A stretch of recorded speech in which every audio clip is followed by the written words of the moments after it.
చిరంజీవి గారు సాధించిన రికార్డ్స్. తన నటనతో, అలాగే తన మేనరిజమ్స్‌తో అప్పటి, ఇప్పటి యూత్‌ని తెగ ఆకట్టుకుంటున్నారు. 6 పదుల వయసులోనూ చెక్కు చెదరని అందంతో ఎంతో మందికి ఇన్స్పిరేషన్‌గా నిలుస్తున్నారు. ఆగస్టు 22 ఆయన 69వ పడిలోకి అడుగు పెట్టబోతున్నారు.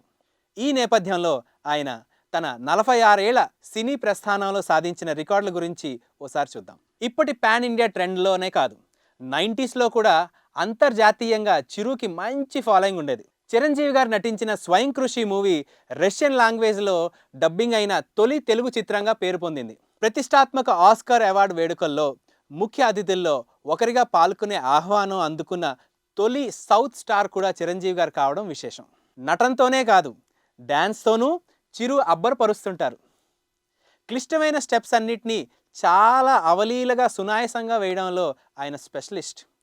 పసివాడి ప్రాణం సినిమాతో బ్రేక్ డ్యాన్స్ అనే కొత్త డ్యాన్స్ని తెలుగు ప్రేక్షకులు పరిచయం చేశారు చిరు.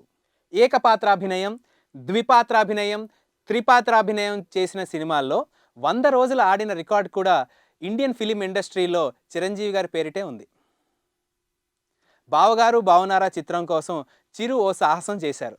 ఈ చిత్రంలో ఓ సీన్ కోసం సుమారు 240 అడుగుల ఎత్తు నుంచి బంజీ జంప్ చేశారు. 1980, 1983 ఈ ఏడాదుల్లో చిరంజీవి గారు నటించిన 14 చిత్రాలు విడుదలయ్యాయి. 1999, 2000 సంవత్సరానికి ఆ ఆర్థిక సంవత్సరంలో అత్యధిక ట్యాక్స్ చెల్లించిన వ్యక్తిగా చిరంజీవి గారు పేరు పొందారు. ఆయన్ను ప్రభుత్వం సమ్మాన్ అనే అవార్డుతో సత్కరించింది.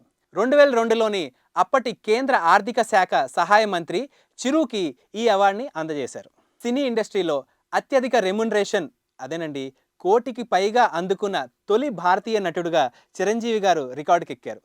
1992లోనే ఆయన ఈ విషయమై వార్తల్లో నిలిచారు. చిరు మాస్ అవతారంలో నటించి మెప్పించిన ఘరానా మొగుడు 10 కోట్ల మేర గ్రాస్ సాధించిన తొలి తెలుగు చిత్రంగా సాధించగా, ఆ తర్వాత వచ్చిన ఇంద్ర 30 కోట్ల పైగా గ్రాస్ వసూలు చేసిన తొలి తెలుగు చిత్రంగా చరిత్రకెక్కాయి.